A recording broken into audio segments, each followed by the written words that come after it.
Welcome back to a Clan a Day podcast brought to you by bagtownclans.com. I'm your host, Colin MacDonald. Today we're diving into the rich and varied history of Clan Dewar, a Scottish family with roots that span across Lowland and Highland Scotland. With origins tied to medieval battles, legends of pilgrim guardians, and an iconic whisky dynasty, Clan Dewar's journey through Scottish history is truly a fascinating one.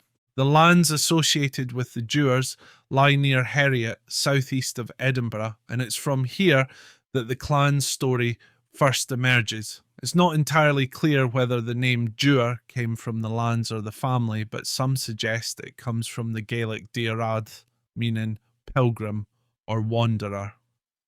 For centuries, however, the Dewars of Edinburghshire have been well documented, starting as far back as the late 13th century.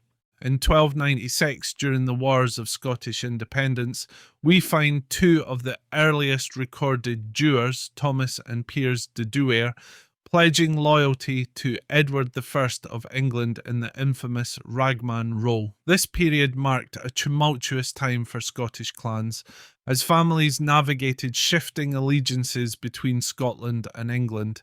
Despite pledging fealty to the English king, the Dewars, like many other Scottish families, ultimately took pride in their homeland's independence.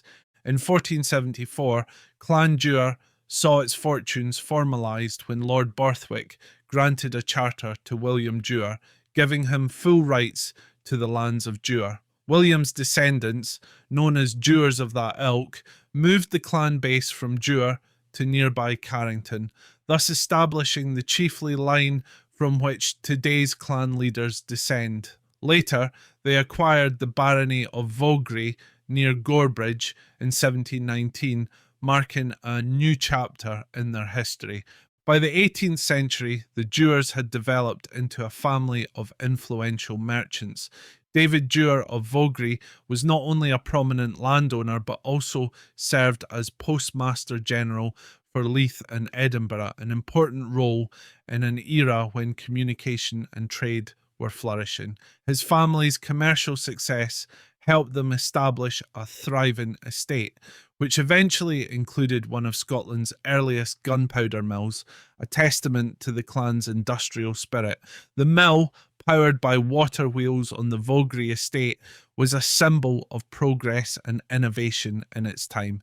Meanwhile, another branch of the Dewar family settled in Stirling, with records showing Dewars in the area as early as 1483.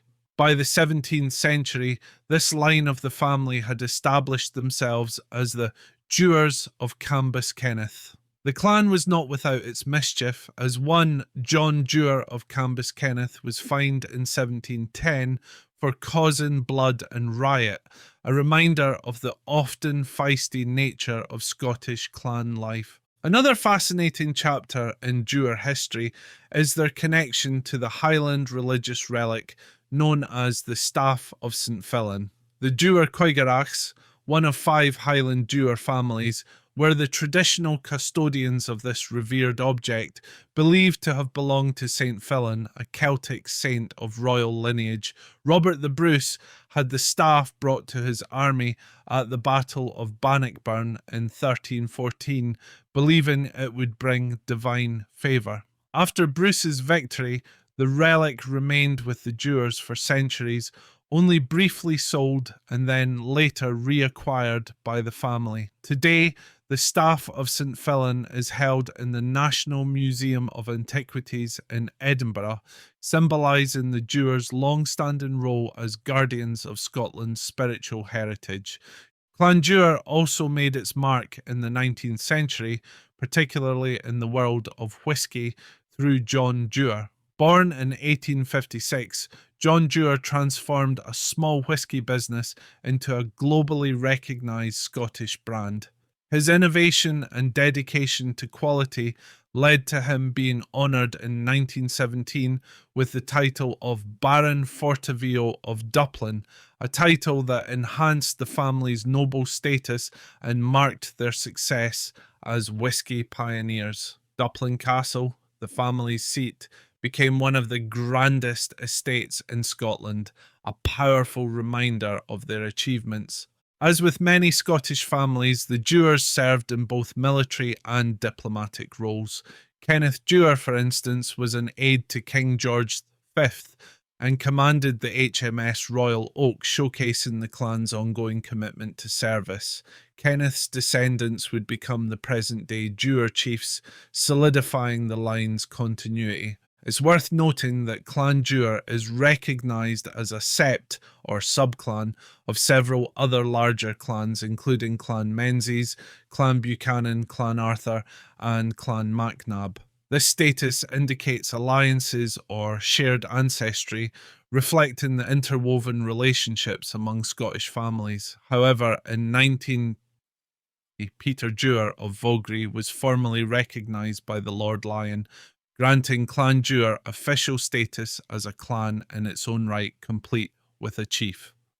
Today, the motto of Clan Dewar, Quid non pro Patria, or why would we not do it for our country, embodies their loyalty and sense of duty. The current clan chief, Michael Kenneth O'Malley Dewar of Vogrie, carries forward this proud heritage, upholding the traditions of service, craftsmanship, and guardianship that have defined Clan Dewar for centuries.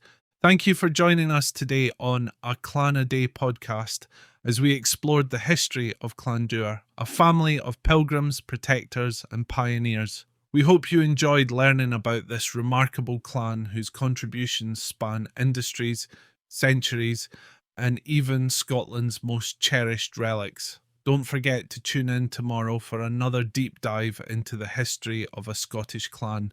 I'm Colin MacDonald, and as always, go NRE and both are leet.